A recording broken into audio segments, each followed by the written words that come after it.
여야가 어제 국회 의사일정에 합의했습니다. 원구성 협상을 시작한 지 한 달 열흘, 제22대 국회가 개원한 지 26일 만입니다. 이제 국회의 시간입니다.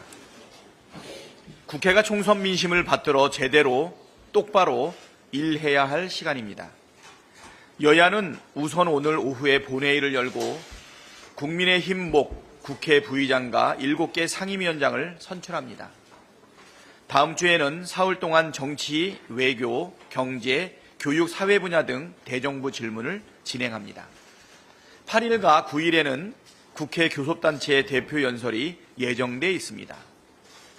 민주당은 민생을 살리고 해병대원 특검법을 관철하고 구린내 나는 권력형 부패 비리 의혹을 해소하라는 국민의 명령을 수행하기 위해 최선을 다할 것입니다.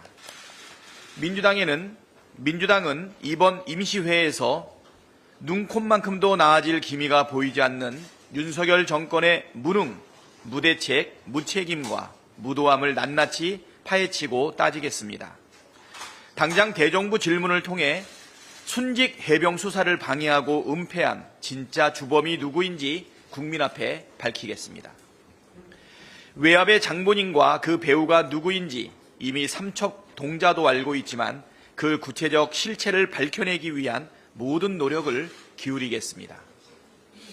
아울러 김건희 여사 명품백 수수와 주가 조작 의혹, 대통령 처가, 양평고속도로 게이트와 동해 유전 게이트, 쌍방울 주가 조작을 방북비용 대납 사건으로 둔갑시킨 정치 검찰의 희대 사기극을 파헤치겠습니다.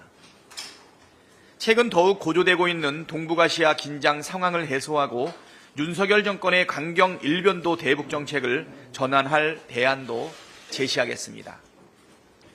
또한 잇따른 군 장병 사망 사고 원인 대책, 화성 화재 참사 피해 지연과 재발 방지 대책도 따져 묻겠습니다.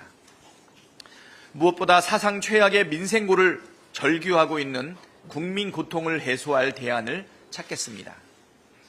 국민 여러분을 대신하여 국민 여러분께서 갖고 계신 궁금증을 해소하기 위해 최선을 다하겠다는 말씀 드립니다. 국민의힘이 상임위 복귀 첫날부터 의사 진행을 고의로 방해하고 있습니다.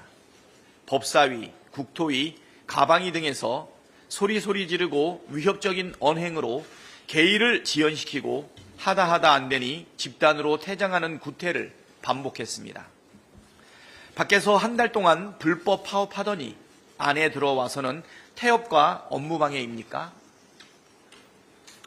한 달 문호동 불법 파업에 대해 진솔하게 사과하지는 못할 망정 태업과 업무방해로 민생 현안 개혁까지의 해결을 방해해서야 되겠습니까? 이래놓고 민주당 법사위원장을 국회 윤리위에 제소하겠다고 하니 황당합니다. 적반하장도 유분수라고 했습니다. 민주당은 국회법과 국회법이 정한 절차대로 상임위를 운영하고 있습니다. 몽리와 억지로 국회를 파행시킬 수 있다고 생각한다면 크나큰 오산입니다. 국민의힘은 대통령 눈치 보기, 대통령 부부 방탄에만 골몰하지 말고 국민이 원하는 대로 민생과 개혁을 위해 힘을 쓰기를 바랍니다. 국민을 두려워하지 않다가는 분노한 민심의 파도에 휩쓸려 가버릴 것입니다. 윤석열 대통령부터 정신 차려야 합니다. 총선에서 불벼락 같은 국민의 심판을 받고도 2달이 지난 지금까지 아무런 반성도 쇄신도 없습니다. 하는 걸 보면 총선 불복에 민심 거역으로 일관하고 있습니다. 이러니 국정 지지도 20%대의 늪에서 허우적대고 있는 것 아닙니까? 내각제 국가였다면 총리가 스스로 물러날 만한 지지율 아닙니까? 그런데도 상황을 오판하고 민심을 거역하는 것은 국민의 화만 돋구는 길입니다. 윤석열 대통령 탄핵을 요구하는 국회 청원에 벌써 20만 명이 넘는 국민께서 참여하였습니다. 민심이 그만큼 부글부글 하고 있다는 뜻입니다. 인내심에도 한계가 있습니다. 윤석열 대통령이 계속해서 국정기조를 바꾸지 않고 지금까지 일방통행만 하려 한다면 국민께서는 더 이상 참지 않으실 것입니다. 해병대원 특검법을 비롯해서 국회를 통과하는 법안들에 대해 거부권 행사할 생각 말고 전면 수용하고 즉시 공포하겠다고 미리 선언하시길 바랍니다. 그래야 국민께서도 화를 누그러뜨리고 지켜보실 것입니다.